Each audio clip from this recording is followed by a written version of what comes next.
এটা হচ্ছে একটা মঞ্চ। আর এটা হচ্ছে ঝুলন্ত ব্রিজ রাঙামাটির। দেখতে পাচ্ছেন যে আসলে অনেক পর্যটকরা আসছে। সো সামনের যে ব্রিজটা দেখা যাচ্ছে আসলে এটা বর্ষার সময় তলিয়ে যায়। আর এটা কিন্তু সেই ঝুলন্ত ব্রিজ না, এটা হচ্ছে পলল পার্কে যে ঝুলন্ত ব্রিজ আছে, তো সেটাই আসলে এটা। এটা হচ্ছে লেক, এখানে বাচ্চারা স্কেটিং করার জন্য উঠতে পারে। আর এটা হচ্ছে ঝুলন্ত ব্রিজ, এটা পলল পার্কের ভিতরে ব্রিজটা। রাঙামাটি পলল পার্কের এই ব্রিজে আমরা অবস্থান করছি, তো দেখতে পাচ্ছেন যে পুরো লেকটা।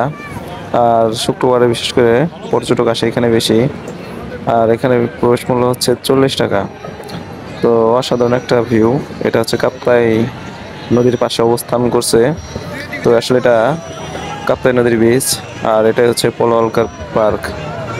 সো দেখতে পাচ্ছেন যে আসলে অনেক লোকজন আসছে এখানে। আর উপরে যেটা দেখতে পাচ্ছেন এটা আসলে মঞ্চ, কোনো অনুষ্ঠান বা প্রোগ্রাম করলে এই মঞ্চে করা যায়। আসলে অনেক অসংখ্য নৌকা আসছে এখানে। এই বোটগুলো হচ্ছে যারা পর্যটক রাঙামাটি সদর ওই পাশ থেকে আসছে, তো তাদের আসলে, আমাদেরটাও আছে এই পাশে, ওইটা আমাদের। সো দেখতে পাচ্ছেন যে আসলে এখানে নদীর পাড়ে পার্কটা করায় অনেক লোকজন আসে।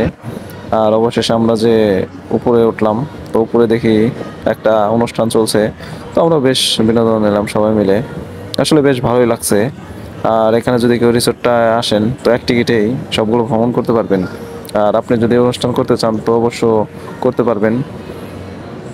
আর এখানে এসে খুব ভালোই লাগছে। কাপ্তাই নদীর পাশে পলাল পার্কটা অবস্থান, তো সারাদিন ঘুরে ফিরে অনেক ভালোই লাগলো।